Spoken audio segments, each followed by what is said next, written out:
Hi friend welcome back to my channel सरितिस lifestyle daily vlogging and cooking channel पक्ष থেকে সবাইকে স্বাগত জানাই। আজ আমি একদম বাঙালিদের ট্র্যাডিশনাল একটা রেসিপি নিয়ে হাজির হয়ে গেছি।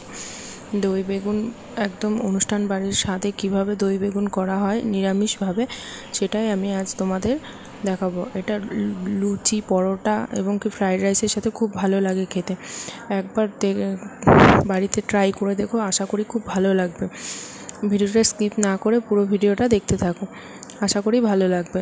এখনও অবধি যারা আমার চ্যানেলটি সাবস্ক্রাইব করেনি তাদের জন্য সাবস্ক্রাইবের অনুরোধ রইল।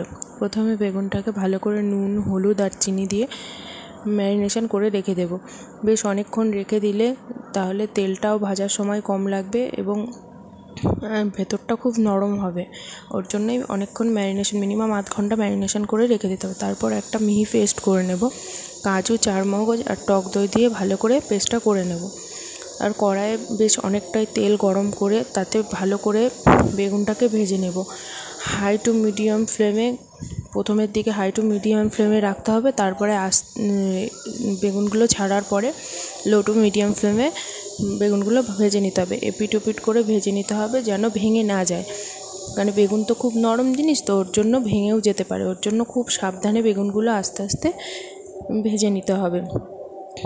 আর তাহলে ভেতরটা যেন কাঁচা না থাকে। যদি হাই ফ্লেমে ভাজা হয় ভেতরটা কাঁচা থাকতে পারে, ওর জন্যই লো টু মিডিয়াম ফ্লেমে ভালো করে ভেজে নিতে হবে। তারপর তুলে রেখে একটা কড়াতে তেলটা কমিয়ে একটা শুকনো লঙ্কা আর কালো জিরে ফোড়ন দিয়ে দেব। দেওয়ার পরে তাতে দেব আদা বাটা। বেশ কিছুটা আদা বাটা বেটে রেখেছি, তো আমি ওই 2 টিস্পুন মতো আদা বাটা আমি ভালো করে দিয়ে ভালো করে কষিয়ে নেব। নেওয়ার পরে কিছুটা কাঁচা লঙ্কাও দিয়ে দেবো, চেরা কাঁচা লঙ্কা।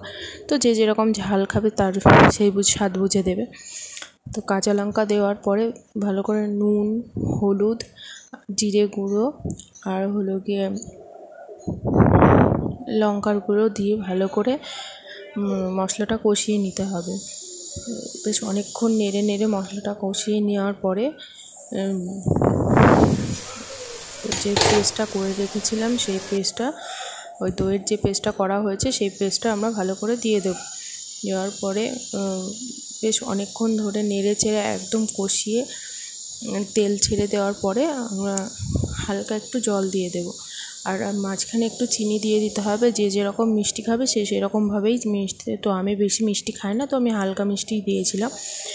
তো যে যেরকম খাবে সেই বুঝে চিনিটা দেবে।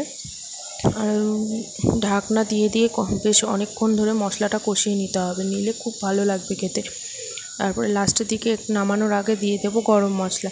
গরম মশলা দেওয়ার পরে আমি বেগুনগুলো আস্তে আস্তে ছেড়ে দেবো। এবার যাদের অনেকজনের রান্না হবে তারা বেগুনগুলো একটা বড় থালায় ভেজে তুলে নিয়ে গ্রেভিটা তৈরি করে গ্রেভির ওপর দিয়ে দিলেও হবে, কিন্তু আমার যেহেতু অল্প ছিল তো ওর জন্য আমি কড়াতেই বেগুনটা দিয়ে দিয়েছিলাম।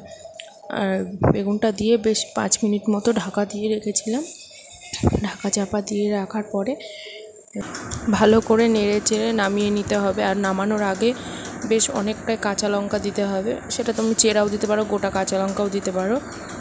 তো আশা করি ভিডিওটি ভালো লাগলে লাইক কমেন্ট অ্যান্ড সাবস্ক্রাইব করে দেবে আর পাশে থাকা বেল আইকনটি প্রেস করে দেবে। টাটা।